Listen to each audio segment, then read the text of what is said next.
As a link between city and nature, the Lachine Canal is located on the southwest section of Montreal. Nowadays, the bank of the canal no longer serves for factories, yet its identity as the birthplace of Montreal's industrialization has never been forgotten.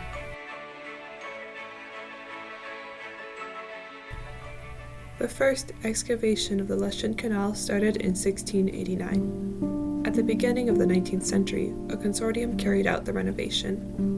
The new Lachine Canal opened in 1825 and directly helped Montreal to be turned into a major port and attract industries to settle on its bank. During the period of 1847 to 1945, the area surrounding the Lachine Canal had the highest concentration of industrial buildings in the country. Many working-class families cluttered the area along the canal. Take the Robinson family as an example. Mr. Robinson got married young and was rapidly accorded the responsibility to support his family, which entailed an incredible amount of work in the factory. His children were also expected to contribute by working part-time jobs. In addition, Mrs. Robinson had to contribute to her family's fortune as well. She, like many other women of the time, was mostly engaged with the textile industry and would work at least 14 hours a day, yet had little control on elements like the wage. She also took the burden of the heavy housework. Child care, washing, cooking, and shopping were expected from her. In most working-class neighborhoods, there were no facilities for bathing and toilets. Therefore, people went to public bathhouses to solve their hygiene issues. For a woman like Mrs. Robinson, the access to public baths was rather limited. She would be able to use the bath on St. Helena Island for only 3 days a week, and it was only exclusive to them in a short specific time slot. The Robinson family represents many families of the 19th century along the canal. The people utilized the natural water source for both recreational and cleaning purpose, but they would overlook issues of water safety sometimes. In addition to the people's daily life, the water also played a crucial role for industries, either to provide power to drive their machines or for use in their production process. The water held back upstream from the logs could be canalized and used to turn wells or water turbines. The government rented industrial lots along the canal and allowed factories to take a certain quality of water directly from the canal through regulated intakes. Since its advent in 1846, the canal's hydraulic power has been used for dozens of businesses. According to the current state of knowledge, 13 flour mills and grain elevators, 23 nail factories, 14 edge tool industries, and 18 sawmills and wood shops have been inventoried. In 1887, at the summit of their activities, these businesses employed at least 2,000 workers. They consumed more energy than that produced by the first hydraulic canal built in Niagara Falls in 1895. A turning point in the history of the Lachine Canal was the completion of the St. Lawrence Seaway in 1959. Its new system of giant locks for ocean-going vessels on the other side of the river from Montreal rendered the Lachine Canal largely redundant. Its final closure in 1970 created debate over its future as well as the future of the deindustrializing neighborhoods that adjoin it.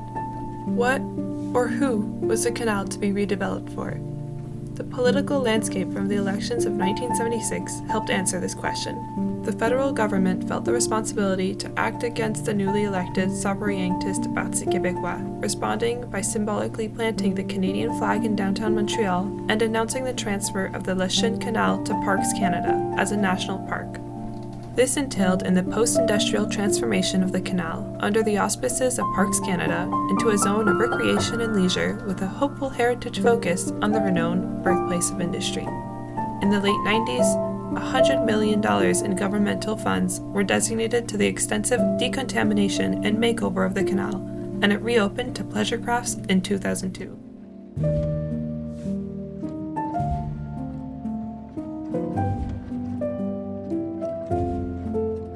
Located in the heart of Montreal, sandwiched between the downtown core and the old port, Griffintown is a space where remnants of life can be found, and an overwhelming sense of history still resides. Griffintown began as a residential, predominantly Irish, working-class neighborhood. Taverns and churches built most of their culture and community. Over time, Jewish, Italian, and Ukrainian immigrants flocked into the neighborhood. In the mid-20th century, Griffintown was in decline at the opening of the St. Lawrence Seaway and emerging irrelevance of the Lachine Canal. Take the portrait of a former resident in Griffintown, a longtime resident of the community. He was no longer able to work at his industrial job along the canal, which was in industrial decline. He said goodbye to many families moving out of the community, and now lived in a severely depopulated Griffintown. He felt depressed and separated from his neighbors, who had seen their homes were either demolished by the city to build industries and the expressway, or abandoned. Take me back to Griffintown, Griffintown, Griffintown. That's where I long to be. The brewery on the corner of William and Peel was a place that we used to go up to. And behind Dow, you had Lowney's Chocolate. And a lot of people from around here, I think, worked there and here. And that's where my father had his very, very first job when we arrived here in Montreal. All I remember is the bathhouse, and I was swimming in the afternoons in the summer, inside. Tuesday, listen to this now, Tuesday and Thursday for the girls, and Monday, Wednesday, and Friday for the boys. See, some things don't change. Basically, the center of my life was the church. Its congregation was extremely large. And we spent a lot of time in church. Yeah, I was an altar boy, choir boy. So I used to sing masses at 7 and 7:30 pretty well every day of the week. We were married at St. Anne's, Mother of Perpetual Help Shrine. The side altar. And when were you married there? On the 25th of September 1954, which just happened to be the centenary of the church. I think they tore it down about 1970, but I remember going down and watching them demolish it. Everybody was leaving Griffintown about 56, 57. I left Griffintown when I was married. On June 6, 1953, I was married. The address was 273 McCord, and I lived there permanently until I moved away from Griffintown to Point St. Charles. And when was that? That was in 1960. And once the church closed, then the school closed, and once the school closed and the church was gone, there was very little left of what was once the community. Griffintown is gone now, but most of us, it lives in our hearts. You won't find anyone saying, trying to hide their past. Following the Second World War and the post-war economic boom, many families moved out to suburbs, and the now severely depopulated Griffintown was rezoned as light industrial. In the 1960s, large parts of the neighborhood were demolished to make room for the new Bonaventure Expressway, which divided the area into and cut it off from neighboring boroughs. Griffintown's population was recorded as 800 residents and continued to diminish during the following 2 decades. By 1970, the population of Griffintown decreased by over 70%. For 30 years, Griffintown is forgotten and neglected by the city and fades away in the memory of most Montrealers.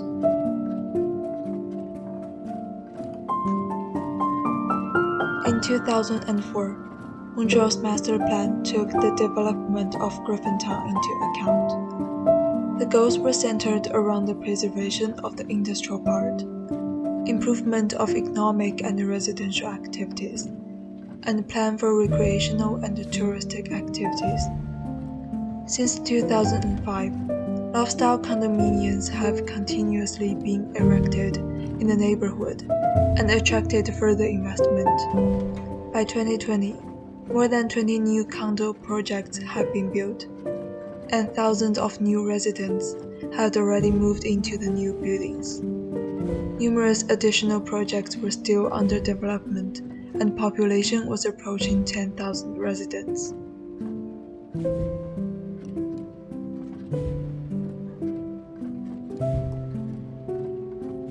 The neighborhood of Little Burgundy saw great transformations throughout the 20th century, as saw real resident Rufus Rockhead. He lived in the neighborhood due to its proximity to railway stations. His job as a sleeping car porter was one of the few employment opportunities for black men in Canada at the time, making Little Burgundy known as the home of Montreal's black English-speaking community. Rockhead's groundbreaking career began when he bought the 3-story brick building in Little Burgundy. After fighting for years for permits, it became Rockhead Paradise, the first nightclub in Montreal to be owned by a black businessman. The club became iconic, regularly hosting African-American entertainers like Billie Holiday and Louis Armstrong. The club met its demise in the 70s, a repercussion of the canal's declining years from the 60s. Like many racialized and poor neighborhoods across North America, Little Burgundy was targeted for highway construction and urban renewal, and Rockhead saw his community's buildings and 3,000 working-class dwellings demolished for public housing and the expressway built in its place. The drastic transformations of Little Burgundy overtook its reputation for nightlife, and Rockhead Paradise was soon sold, demolished, and replaced, a victim of gentrification. Little Burgundy's growing stigmatization as a black ghetto was believed to be an important factor regarding the city's target on the neighborhood for a state-led gentrification in the 1980s. This included a wider greening of the canal, where railway and industrial lands along it were redeveloped as luxury condominiums. Today, one of the largest low-income housing projects in Canada is located in Little Burgundy. However, the increasing gentrification of the area with the addition of over 6,000 condos over the next few years will cause the population in the neighborhood and surrounding areas to double. In many ways, the post-industrial canal remains an exclusionary space.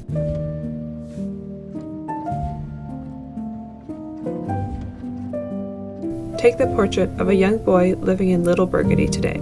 He would be attending the local elementary school, known for multilingualism upon the student body, where only 30% of kids have English as a first language and 10% with French. He might also view the canal as a place apart from him and the other third of Little Burgundy living in public housing. With other racialized youth of his area, he speaks about how they don't relate to everything over there, by the canal front. The people, their cars, their parks, and their benches.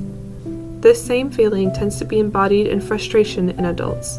Look at a portrait of your typical parent of this child. They uphold friendly relationships with their neighbors and utilize subsidized housing like 60% of the rest of Little Burgundy, in contrast to the average of Montreal of 8% in subsidized housing. The parents might wish for more cleanliness in their area and are frustrated at the feeling that areas close to the canal are reserved for the rich only. This visible gap in financial means thus creates a certain division in the neighborhood, and the gentrification engendered by the canal plays an important role in these contradicting identities of Little Burgundy.